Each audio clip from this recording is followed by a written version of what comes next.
Salut tout le monde, j'espère que vous allez bien. Aujourd'hui je vous retrouve pour une toute nouvelle vidéo Fimo. Et oui, ce décor c'est la Fimo, l'autre plus lumineux encore c'est pour le vernis. Et vous n'allez plus voir de vernis en ce moment sur ma chaîne parce que j'ai fait une cure pour réparer mes ongles. Je vous dirai ça dans une prochaine vidéo. Bref, aujourd'hui je vais vous donner des petits conseils pour que votre pâte Fimo soit mieux... c'est pas français ce que j'ai dit.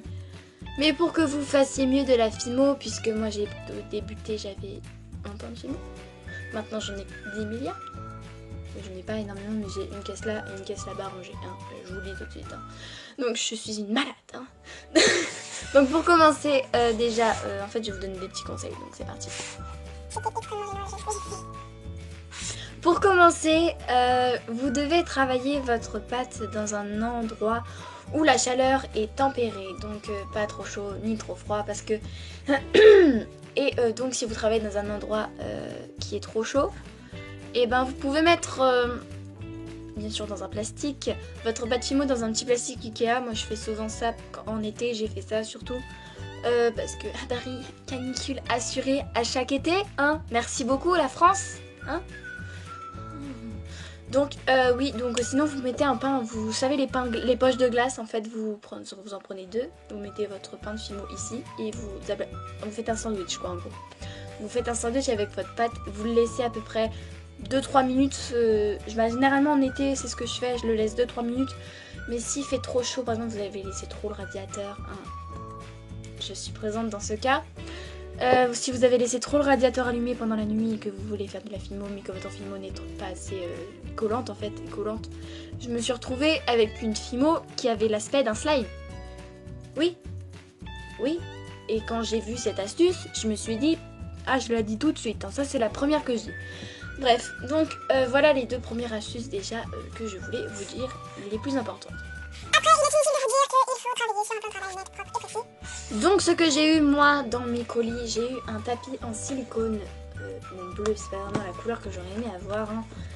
Mais déjà je m'en contente, donc il est tout crado, hein. Il faut que je le lave d'ailleurs. En fait à chaque utilisation je le mets sous l'eau bien chaude, et je le laisse sur l'étendoir avec deux petites épingles ici, et je le laisse sécher avec une bassine en dessous, puisque le silicone ça prend les gouttes, ça les enlève pas comme un tissu, ça les absorbe pas puisque c'est du silicone, c'est fait exprès.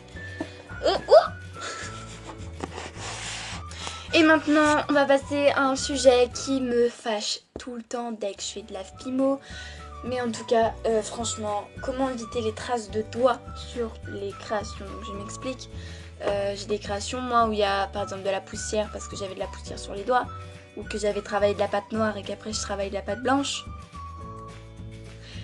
Donc en fait le truc que je peux vous donner comme solution, c'est d'avoir des lingettes en fait avec vous. Ouais, des lingettes. Ouais, c'est extrêmement bizarre. Mais en fait vous avez des lingettes et dès que vous avez fini de manipuler une pâte, bah, vous lavez les mains. Bah, moi je préfère les lingettes parce que la pâte s'en va plus facilement. Et aussi sinon, bah, si vous n'avez pas de lingettes, hein, vous portez des gants en latex. Mais c'est pas vraiment le meilleur, franchement les gants en latex, je vous le dis dans cette vidéo, je vous le conseille, mais je vous le conseille pas forcément. Hein, on va dire ça comme ça. Et bah, normalement c'est bon. Donc j'espère que cette vidéo vous aura plu. Je vais vous faire peut-être une deuxième partie, hein, puisque j'ai un grand manuel qui a énormément d'astuces. Donc je vais peut-être vous faire une deuxième partie si vous le voulez. Donc je vous fais plein de gros bisous, je vous dis à la prochaine et... Ah oui, et il y aura mon Snapchat, ou là, ou dans la barre d'infos, sûrement dans la barre d'infos. Il y aura mon Snapchat, mon Insta, j'ai un Musical.ly aussi, peut-être que je vais le mettre, peut-être que je vais pas le mettre. Mais bref, donc abonne-toi, partage la chaîne et bis.